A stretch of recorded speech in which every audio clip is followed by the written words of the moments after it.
Now in this video we have learned about the characteristics of enzyme. So first we have learned about the physiochemical nature. Physiochemical nature क्या होता है? Physiochemical nature होता है कि ऐसे enzymes से मतलब कि एंजाइम्स बेसिकली होते क्या हैं? एंजाइम्स क्या होते हैं? प्रोटीनेशियस नेचर होते हैं. किससे बने होते हैं? प्रोटीन से बने होते हैं.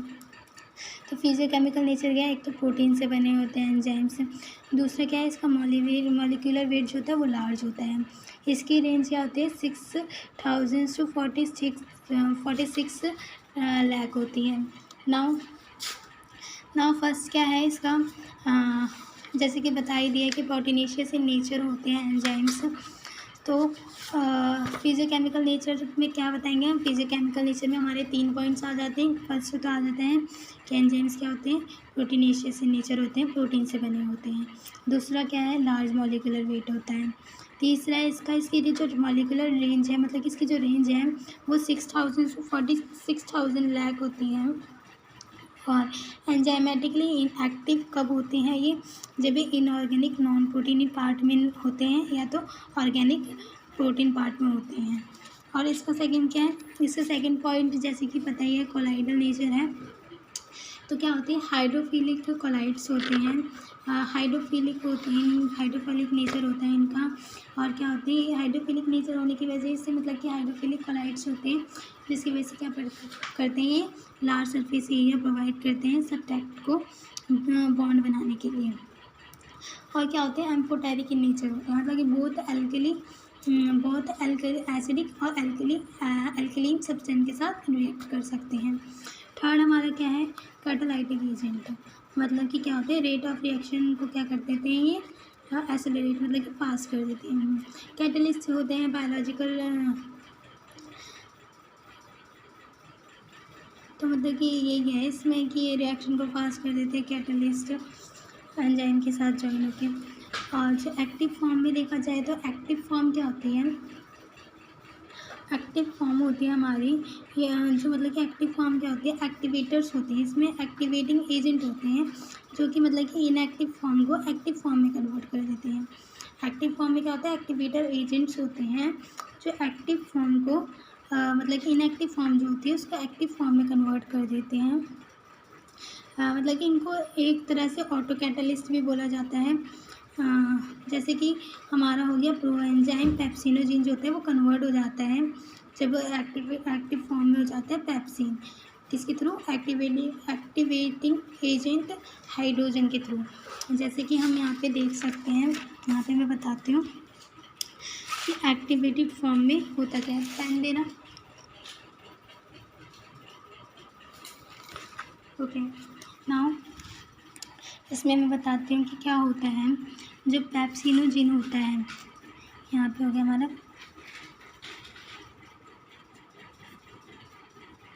पेप्सिनोजिन, हमारा क्या किस में हो जाता है? पेप्सिन में कन्वर्ट हो जाता है.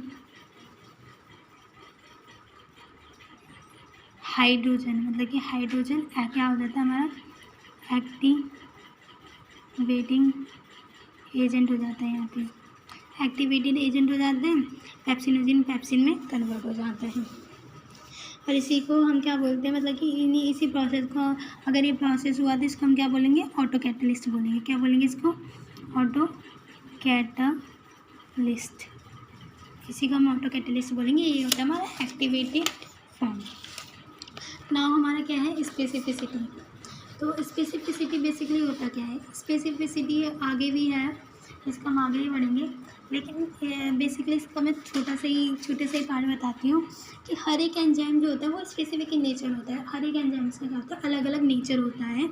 जैसे कि मतलब कि एक एंजाइम से होता है वो मतलब कि एक कैटलिस्ट या मतलब कि कुछ ही कैटलिस्ट के साथ सब्सट्रेट फॉर्म करता है. और इसका आगे भी है थोड़ा सा, वो हम नेक्स्ट से आगे पढ़ेंगे ना. रिवर्सिबिलिटी क्या होता है? रिवर्सिबिलिटी होता है, इसी में करेक्टर है एंजाइम्स का. रिवर्सिबिलिटी मतलब कि हर एक एंजाइम क्या होता है? रिवर्सिबल होता है. Most of catalyst by the enzymes are reversible. मतलब कि मोस्ट ऑफ ऐसे रिएक्शन होते हैं जो कि रिवर्सिबल होते हैं. जैसे कि इसमें एक एग्जांपल मैंने दे भी रखा है कि जो फैटी एसिड होता है ग्लिसरॉल के साथ जो होता है ग्लिसरॉल और फैटी एसिड क्या फॉर्म करते हैं, फैट्स फॉर्म करते हैं। और ये क्या है, रिवर्सिबल है, मतलब कि फैट्स को अगर हम ब्रेक करेंगे तो क्या होगा, फैटी एसिड और ग्लिसरॉल ही मिलेगा। नाउ हम सेंसिटिविटी की बात करते हैं। तो एंजाइम्स क्या होते हैं, वेरी सेंसिटिव होते हैं, मतलब कि बहुत ज़्यादा सेंसिटिव होते हैं। अगर मतलब कि इसका हम पीएच चेंज करेंगे तो भी एंजाइम्स में चेंज आएगा। अगर हम इसका टेम्परेचर चेंज करेंगे, टेम्परेचर में क्या होता है, अगर हम इसका टेम्परेचर लो कर देंगे तो क्या हो जाएंगे, इनएक्टिव फॉर्म में प्रेजेंट हो जाएंगे। और अगर हम इसका टेम्परेचर हाई कर देंगे तो क्या हो जाएगा, डिस्ट्रॉय हो जाते हैं, एंजाइम्स होते हैं वो डिस्ट्रॉय हो जाते हैं। और इसका एक और पार्ट है इनहिबिटर्स। तो इनहिबिटर्स क्या होते हैं, इनहिबिटर्स होते हैं जो कि मतलब कि एंजाइम्स के रिएक्शन में क्या बोलते हैं, स्लो कर देते हैं या तो बिल्कुल नैरो कर देते हैं, एकदम ख़त्म कर देते हैं। इसके मतलब कि इनहिबिटर्स कौन कौन से इनहिबिटर्स हो सकते हैं, जैसे कि सेलुलर पॉइजन हो गया हमारा, कार्बन मोनोऑक्साइड हो गया, साइनाइड हो गया, और क्या हो गया, यूवी रेज हो गया। इसके स्ट्रक्चर को अल्टर कर देते हैं। ये जो इनहिबिटर्स होते हैं वो एंजाइम्स के स्ट्रक्चर को अल्टर कर देते हैं, जिसकी वजह से जो इसकी एक्टिव साइट्स होती है वो डिस्ट्रॉय हो जाती है।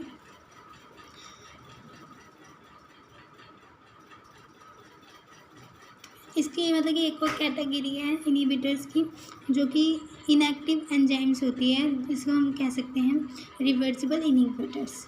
Okay, now in next part we have learn the distribution of plant enzymes.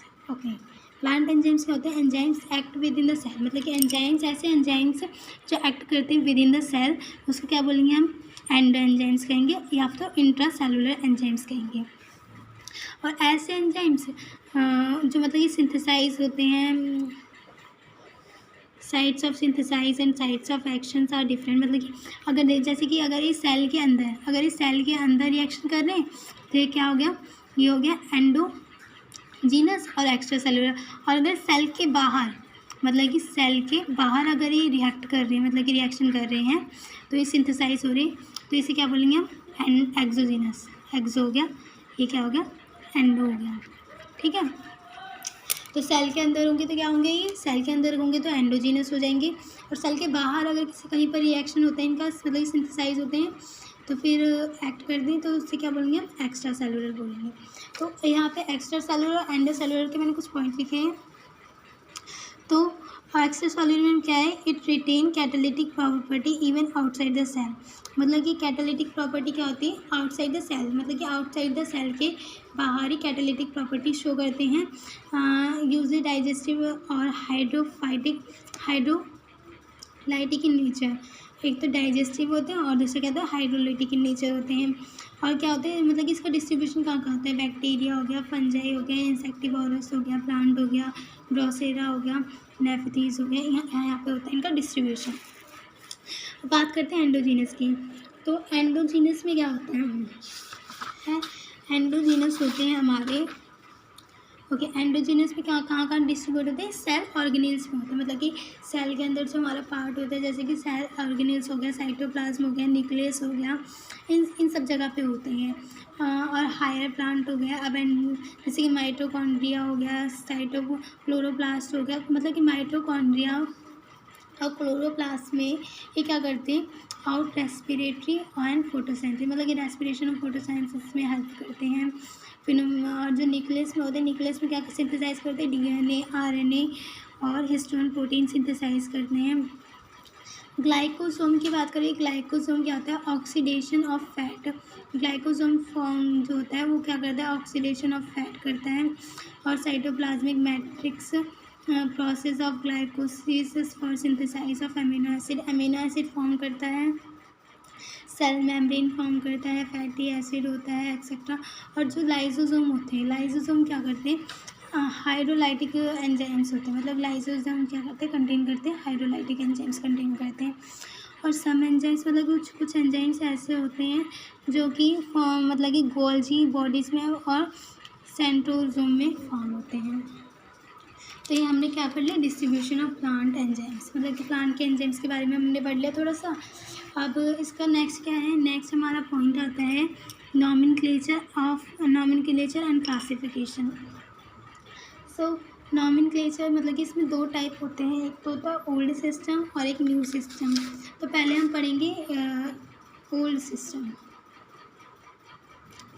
So old system के बाद नहीं, पहले एक काम करते हैं, इसको इतना ही रहने देते हैं। नेक्स्ट हम नेक्स्ट वीडियो बनाएंगे, उसमें फिर नॉमेनक्लेचर और क्या बोलते हैं नॉमेनक्लेचर का के बारे में पढ़ेंगे, उसकी क्लासिफिकेशन के, ओल्ड सिस्टम और न्यू सिस्टम के क्लासिफिकेशन के बारे में पढ़ेंगे।